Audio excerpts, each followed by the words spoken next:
Hello everybody, this is your teacher Sunando Devnath, and in this video I am going to continue with the third chapter of physics of class 9, laws of motion. This is the fifth lecture. Now if you have not watched the previous lectures of this chapter, go and watch those lectures first and then you come to this lecture. So here we go.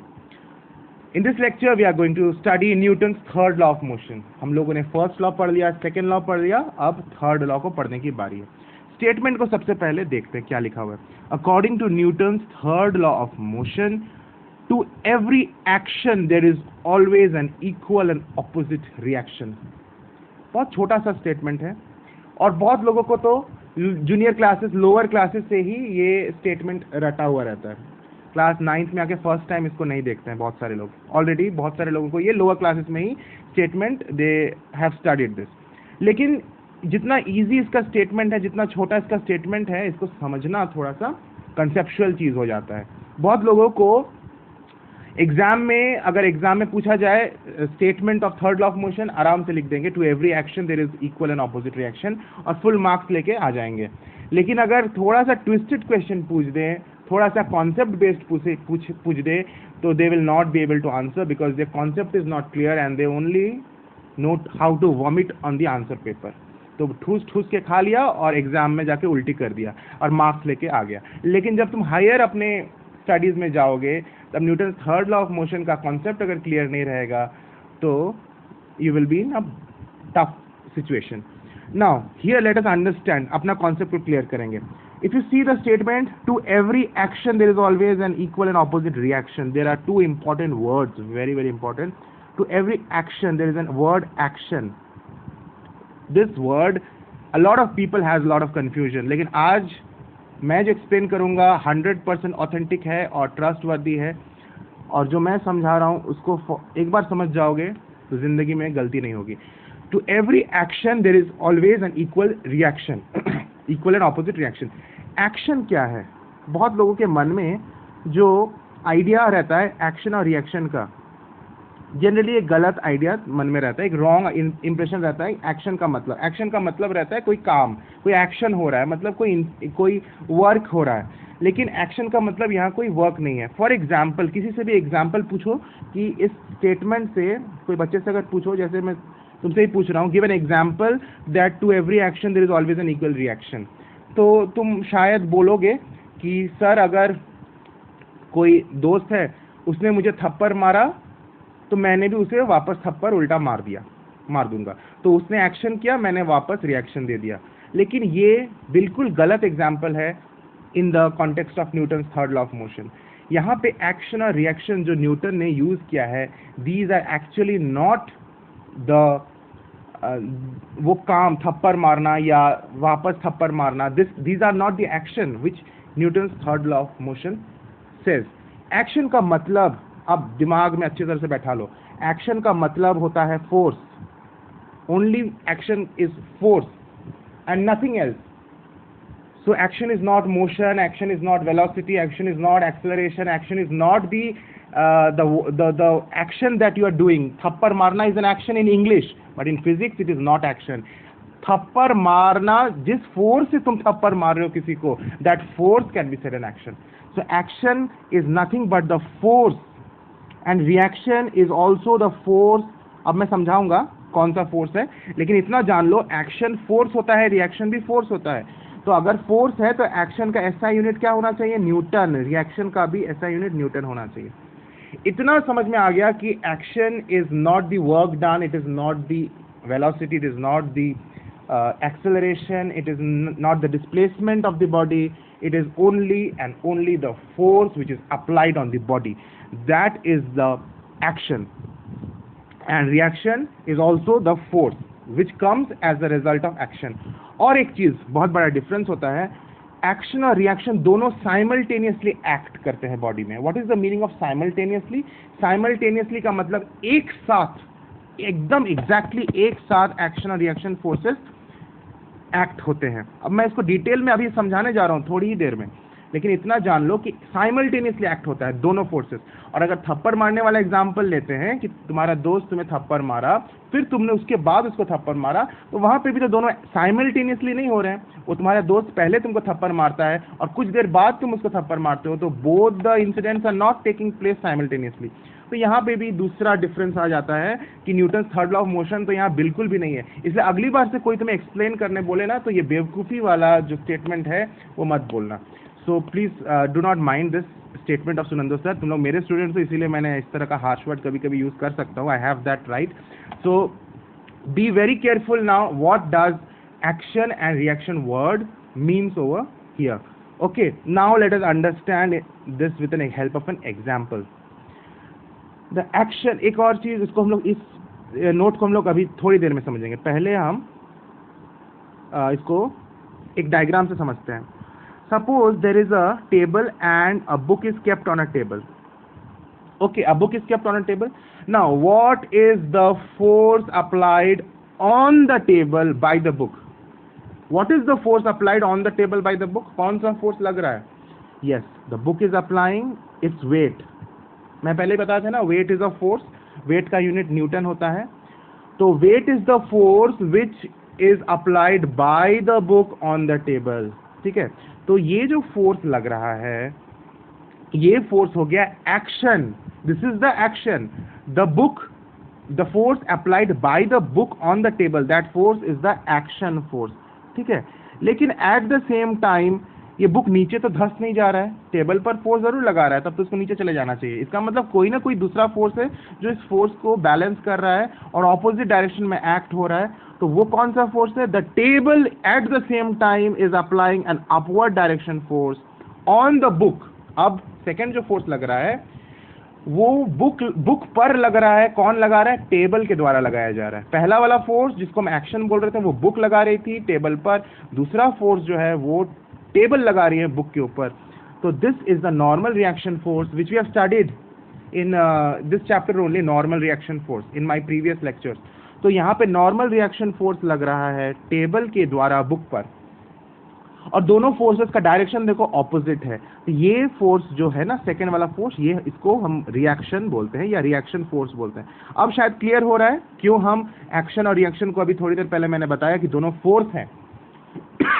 Sorry, okay, understood? So reaction is also force, action is also force. Now both of these forces act simultaneously. ऐसा नहीं कि पहले action हो जाएगा उसके बाद reaction force लगेगा, नहीं, दोनों at the same time simultaneously act करते हैं। ये समझ में आया? उसके बाद एक और पॉइंट हम लोग को नोटिस करना है कि क्या दोनों फोर्सेस सेम बॉडी पे लग रहा है। सोचो, थोड़ा सा दिमाग में सोचो, कॉन्सेप्ट को अंदर में बिल्ड करो। देखो इतना इजी सब्जेक्ट है फिजिक्स। क्या दोनों फोर्सेस सेम बॉडी पे लग रहा है? ऑब्वियसली नहीं। एक्शन फोर्स किस बॉडी पे लग रहा है? किस बॉडी के ऊपर लगाया जा रहा है? टेबल के ऊपर लगाया जा रहा है। और रिएक्शन फोर्स किस बॉडी के ऊपर लगाया जा रहा है? बुक के ऊपर लगाया जा रहा है। So action is applied on the table by the book and reaction is applied on the book by the table. Therefore they act on different bodies, they don't act on same bodies.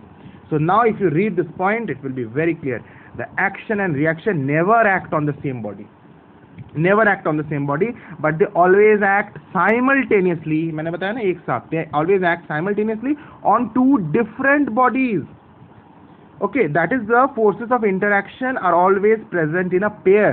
इसका मतलब ये reaction और action always they are present in a pair में, जहाँ action है वहाँ reaction होगा ही। वही न्यूटन ने भी बोला, to every action there is always हमेशा there is always equal and opposite reaction. opposite क्यों बोला न्यूटन ने? opposite इसलिए बोला क्योंकि दोनों का डायरेक्शन opposite है। अब equal क्यों बोल रहा है न्यूटन, वर्ड यूज कर रहा है न्यूटन? इक्वल इसलिए क्योंकि दोनों फोर्सेस का मैग्नीट्यूड इक्वल होता है। अगर ये बुक का वेट 10 न्यूटन है, इतना ज्यादा होता है बुक का वेट, तो चलो मान ले अगर ये बुक का वेट 10 न्यूटन है, ओके, तो ये तो बहुत कम वेट है। अगर इस बुक का वेट 10 न्यूटन है तो कितना अमाउंट ऑफ रिएक्शन फोर्स ये बुक पे लग रहा है टेबल के द्वारा? 10 न्यूटन ही लग रहा है। यानी रिएक्शन फोर्स का भी मैग्नीट्यूड 10 न्यूटन है, एक्शन का भी 10 न्यूटन है, दोनों फोर्सेस इक्वल है। That is the reason the book is neither going downwards nor going upwards. अगर ये वेट का वैल्यू यानी एक्शन फोर्स का वैल्यू ज्यादा होता रिएक्शन फोर्स से, तो बुक नीचे चला जाता क्योंकि वो डोमिनेट कर जाता, और अगर रिएक्शन फोर्स का वैल्यू ज्यादा होता एक्शन से तो बुक ऊपर की तरफ मूव करने लगता। लेकिन दोनों फोर्सेस हैं, लेकिन दोनों फोर्सेस बुक को, ना बुक नीचे जा रहा है ना बुक ऊपर जा रहा है, इसका मतलब दोनों फोर्सेस का मैग्नीट्यूड इक्वल है, ऑब्वियसली होना चाहिए, then only the book is at this rest position. Okay, so what is being said कि both the forces act simultaneously on two different bodies, they are opposite in direction and they are equal in magnitude। अब I think story picture clear हो रहा है, बहुत ज़्यादा clear तुम्हारा हो गया है। अब statement को फिर से पढ़ते हैं, अब समझ में आएगा। न्यूटन का statement सामने है, according to Newton's third law of motion to every action, इसका मतलब to every action force actually, to every action there is always equal क्यों? क्योंकि इक्वल फोर्सेस, रिएक्शन फोर्स भी एक्शन की इक्वल होगा, equal and opposite reaction. I think this is clear now, ठीक है। अब एक एग्जांपल लेते हैं। सपोज यहाँ पे टेबल के ऊपर एक बुक रखा हुआ है, तुम बुक पर इस डायरेक्शन में लेफ्ट से राइट डायरेक्शन में सपोज 10 न्यूटन का फोर्स लगा रहे हो, और तुम्हारा दोस्त वापस दूसरा डायरेक्शन से 10 न्यूटन का फोर्स लगा रहा है। Now he is applying the force towards left, you are applying the force towards right on this book. The book will not move obviously क्योंकि both the forces are equal in magnitude, opposite in direction। अब थोड़ा सोचो और बताओ, क्या हम इसको action और रिएक्शन फोर्स बोल सकते हैं? ये वाला कंडीशन, क्या हम इसको एक्शन और रिएक्शन फोर्स बोल सकते हैं? देखो कितना सारा क्वेश्चंस, कितना कॉन्सेप्ट बनता है। देखो जितना आसान सोच रहे तो उतना आसान है नहीं, लेकिन आसान अभी थोड़ी देर में बन जाएगा। सोचो इसको एक्शन रिएक्शन फोर्स बोल सकते हैं? नो, नेवर, बिकॉज यहाँ पे क्लियरली लिखा हुआ है कि they act on two different bodies. Action और रिएक्शन दो डिफरेंट बॉडीज में एक्ट होना चाहिए। और अभी अभी जो मैंने एग्जांपल अब यहाँ बता रहा हूँ, जहाँ पे एक ही बुक पर तुम और तुम्हारे दोस्त दोनों एक ही बुक पे फोर्स लगा रहे हो, ऑपोजिट डायरेक्शन जरूर है, साइमल्टेनियसली जरूर अप्लाई कर रहे हो, लेकिन सेम ऑब्जेक्ट पे अप्लाई कर रहे हो, डिफरेंट बॉडीज पे नहीं अप्लाई कर रहे हो, तो ये हमारा एक्शन एंड रिएक्शन फोर्स नहीं है। Is it clear? तो यहाँ पे भी एक बहुत ज्यादा कॉन्सेप्ट समझने की जरूरत है, कहाँ एक्शन रिएक्शन का पेयर हो रहा है, कहाँ एक्शन रिएक्शन का पेयर नहीं हो रहा है। So action and reaction forces act on two different bodies and therefore, अब इसको सुनहरे अक्षरों से लिख लो, action and reaction forces act simultaneously on two different bodies and therefore we cannot say that action and reaction forces cancel each other। हम ये नहीं बोल सकते हैं कि एक्शन और रिएक्शन फोर्स एक दूसरे को कैंसिल करता है, क्योंकि दो अलग अलग बॉडीज पे काम हो रहा है। अगर सेम बॉडीज में दोनों equal and opposite forces act हो रहे होते तब हम बोल सकते थे कि they are cancelling each other. जैसे ये वाला एग्जांपल जो मैंने अभी थोड़ी देर पहले दिया, जो एक ही बुक पर तुम और तुम्हारे दोस्त फोर्सेस अप्लाई कर रहे हो ऑपोजिट डायरेक्शन में और बुक मूव नहीं कर रहा है, तो वहां पे मैं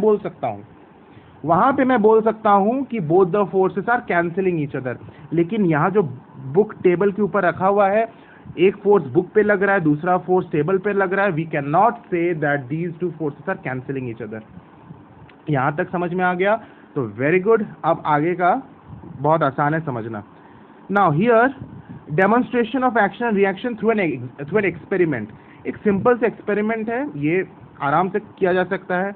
तुम्हें बस दो स्प्रिंग बैलेंस चाहिए।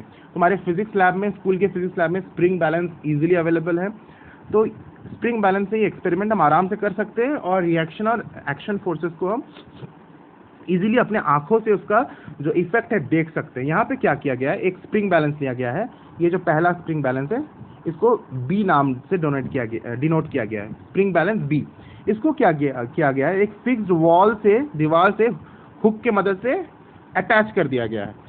यानी ये जो स्प्रिंग बैलेंस है ये दीवार से अटैच्ड है और ये इमूवेबल स्प्रिंग बैलेंस है, और इसका जो हुक है जहाँ पे मैं वेट लटकाता हूँ मेजर करने के लिए, उस हुक को एक दूसरा स्प्रिंग बैलेंस के हुक से अटैच कर दिया गया है।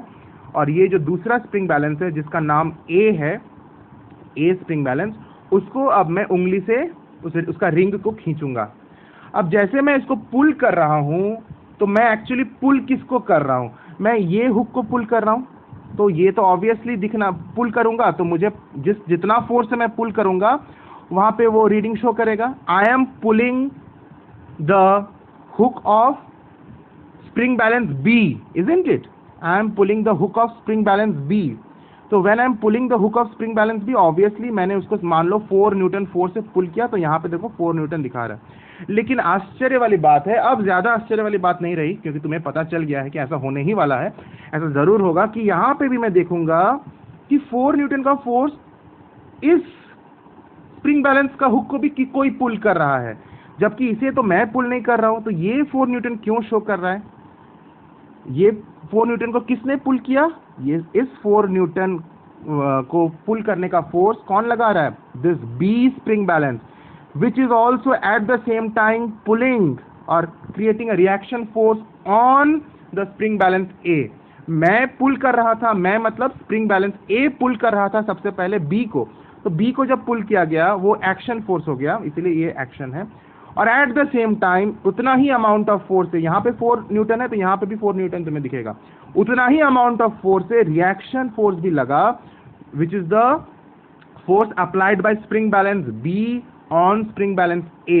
यानी दोनों साइमल्टेनियसली एक्ट कर रहे हैं and both of them have equal magnitude. दोनों 4 न्यूटन यहाँ पे शो कर रहा है, तो ये बड़ा इजीली दिखता भी है। 4 न्यूटन दोनों जगह मुझे दिख रहा है, ऐसा नहीं कि यहाँ पे 4 न्यूटन यहाँ पे 2 न्यूटन दिखेगा, दोनों इक्वल इन मैग्नीट्यूड दिखा रहा है। तो न्यूटन का जो लॉ है एकदम सही है कि when two forces, rather what we say, to every action force actually there is always equal and opposite reaction force।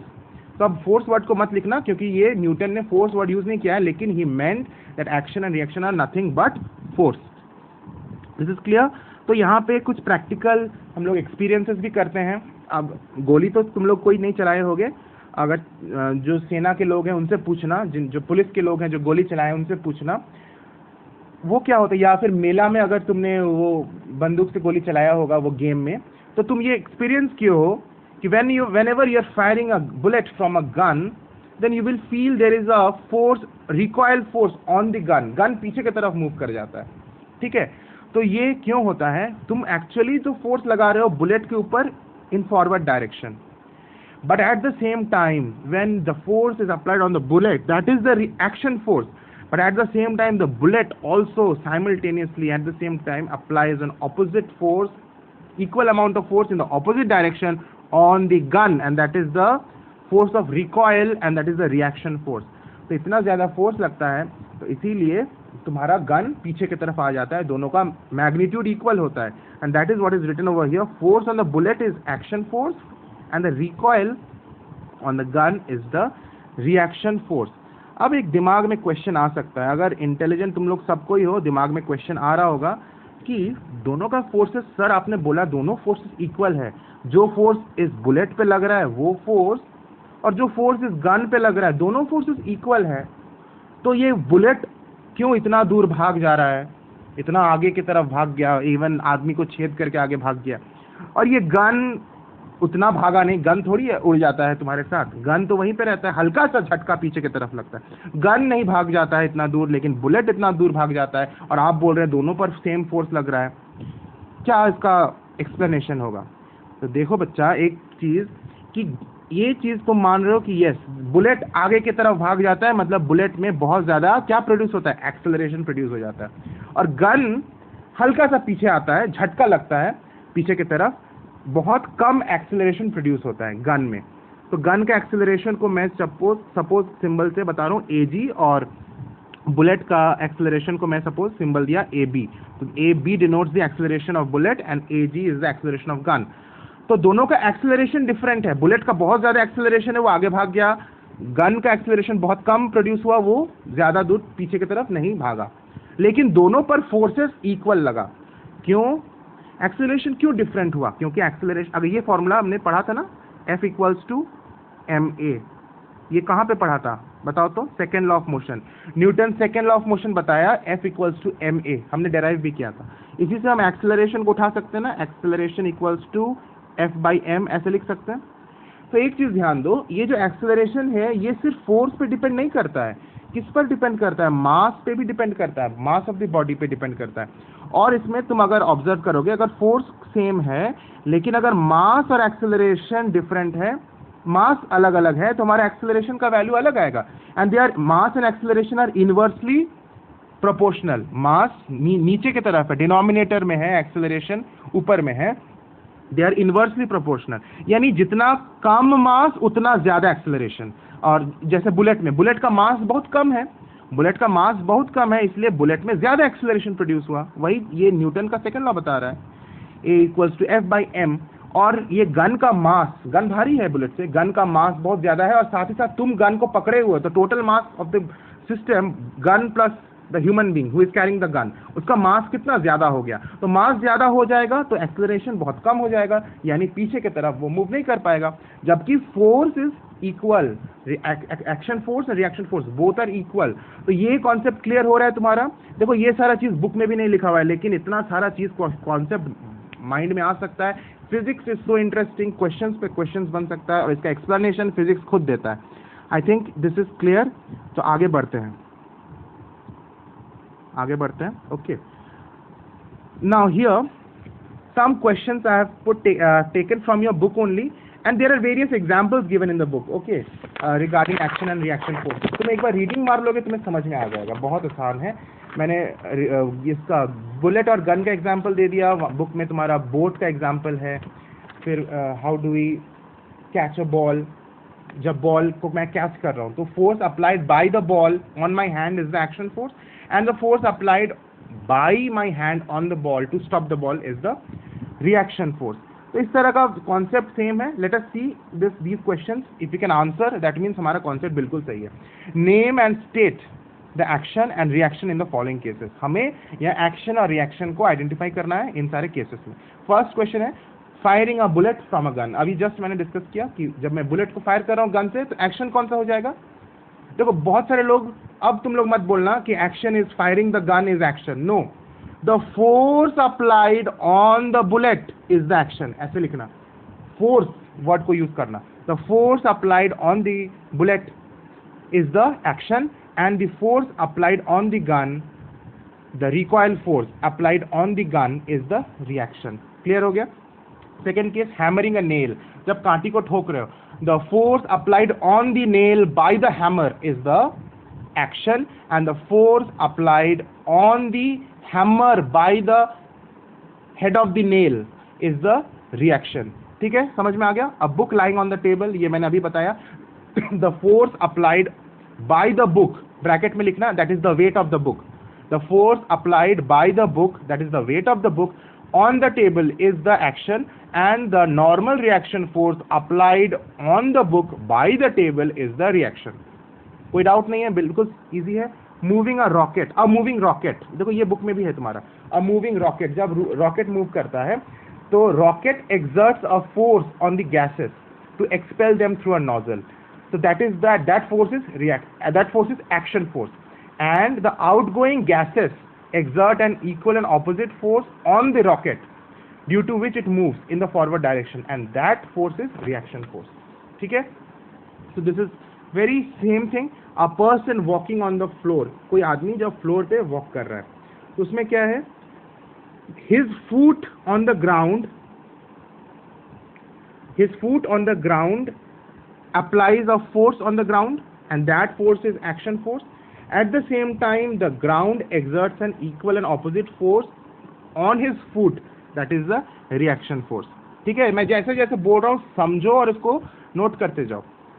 A moving train colliding with a stationary train. एक ट्रेन स्टेशनरी मतलब rest में है, और एक moving train, fast move करता हुआ train, दोनों head on collision होता है, टकराता है. देखो दोनों ट्रेन की क्षति होती है, इसका मतलब दोनों पे फोर्सेस लगता है.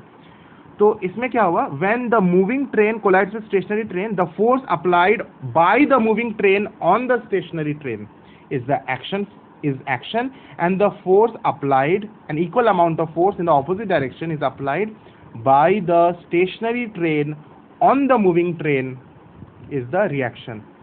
समझ में आ रहा है सभी लोगों को? Very good. तो इस तरह का क्वेश्चंस आएगा, तुम लोग लिख सकोगे. ओके, कुछ क्वेश्चंस हैं बुक ही से मैंने उठा लिया है. बुक का क्वेश्चन है numerical. A boy pushes a wall with a force of 10 Newton. एक लड़का है दीवार को धक्का दे रहा है with a force of 10 Newton towards east direction में. Now what force will be exerted by the wall on the boy? अब wall कितना force लगाएगा? Obviously 10 न्यूटन ही लगाएगा क्योंकि इक्वल होता है, लेकिन डायरेक्शन अब वेस्ट हो जाएगा क्योंकि डायरेक्शन ऑपोजिट हो जाता है. तो ईस्ट में लड़का लगा रहा था, अब वॉल लगाएगा वेस्ट की तरफ. तो what is the action force? यहाँ पूछा नहीं है, but you only decide, you tell me what is the action force. Action force is the force which is the force applied by the boy on the wall, and reaction is the force which the wall applies on the boy in the opposite direction. Next question, in figure 3.14 a block of weight 50 newton दिख रहा है यहाँ पे is hanging from a rigid support by a string. एक धागा से लटका दिया गया है, weight of 15 newton. What force is exerted by block on the string? कितना फोर्स ये ब्लॉक लगा रहा है स्ट्रिंग पर? ऑब्वियसली इसका जितना वेट है, इसका वेट 15 न्यूटन है, उतना ही फोर्स ये ब्लॉक लगा रहा है स्ट्रिंग पर. तो 15 न्यूटन, इसका डायरेक्शन क्या होगा? डाउनवर्ड्स होगा, इसलिए लिखा हुआ है 15 न्यूटन डाउनवर्ड्स, जो कि इसका अपना वेट है. And what is the force exerted by the string on the block? ये स्ट्रिंग कितना लगा रहा है? ऑब्वियसली उतना ही होगा, but direction will be upwards and that is the tension force. I have already explain what is tension in my previous lecture of this chapter. So both the forces, weight and tension, are nothing but the action and reaction. In this case they are opposite in direction and they are equal in magnitude. तो यहाँ बोल रहा है name them and show them in diagram. तो diagram में show करने बोला है. डायग्राम में कैसे शो करोगे? यही डायग्राम को आंसर में बना देना और यहाँ पे एक एरो बना, नीचे की तरफ बनाना, वहाँ लिख देना this action equals to 15 newton downward, और यहाँ पे एक एरो बनाना ऊपर की तरफ, वहाँ लिखना reaction equals to 15 newton upwards. ठीक है, वेरी सिंपल टू अंडरस्टैंड. ये तुम्हारे बुक का क्वेश्चन है और यहाँ पे ये तुम लोगों का होमवर्क है. You please do this homework. Rather जो क्वेश्चंस आज हमने डिस्कस किया वो सब भी होमवर्क है तुम्हारे. जितना क्वेश्चंस को लिख लिख के प्रैक्टिस करोगे, believe me that is the most effective way of studying. सिर्फ सुन लेना, सिर्फ बुक से एक बार रट लेना, रीडिंग करके पढ़ना, ये उतना इफेक्टिव नहीं होता है जितना अपने से कॉपी में लिख कर पढ़ने से, अपना सेल्फ नोट्स बनाते हुए पढ़ने से जितना इफेक्टिव होता है, उसके कंपैरिजन में कोई दूसरा मेथड इफेक्टिव नहीं होता है. सो मेरा ये रिक्वेस्ट है my dear students, please make your own notes. जैसे जैसे मैं पढ़ा रहा हूँ थ्योरी, अपना नोट्स बनाओ और जितना क्वेश्चंस मैं सॉल्व करता हूँ ना, सारे क्वेश्चंस को तुम सॉल्व करो, किसी क्वेश्चन को स्किप मत करो. ना टुडेज होमवर्क मैं डिस्कस कर दूंगा सारा क्वेश्चन अभी, लेकिन लिखोगे तुम लोग. To move a boat ahead in water, the boatman has to push the water backwards by his oar. तो बोट में अगर चढ़े हो तुम लोग तो नोटिस किए होगे कि जो बोटमैन रहता है वो पानी को अपने ओर से पीछे की तरफ मूव करता है, पीछे की तरफ फोर्स लगाता है, मतलब वाटर को बैकवर्ड्स मूव कराता है. क्यों कराता है? और इससे बोट आगे की तरफ बढ़ता है. क्यों ऐसा होता है ये पूछा गया है. तुम लोग आंसर जरूर कर पाओगे. ये इसलिए होता है कि वो जो फोर्स लगाता है पानी के ऊपर, सपोज वो जितना फोर्स लगाएगा उतना ही equal amount of force water will apply on the boat in the opposite direction. As a result boat will move ahead. ठीक है, Newton third law of motion. तो ये चीज अपने वर्ड्स में लिख लेना, बुक में भी है. So I am just reading it out what is written in the book. When a boatman wants to move the boat away from the shore, he pushes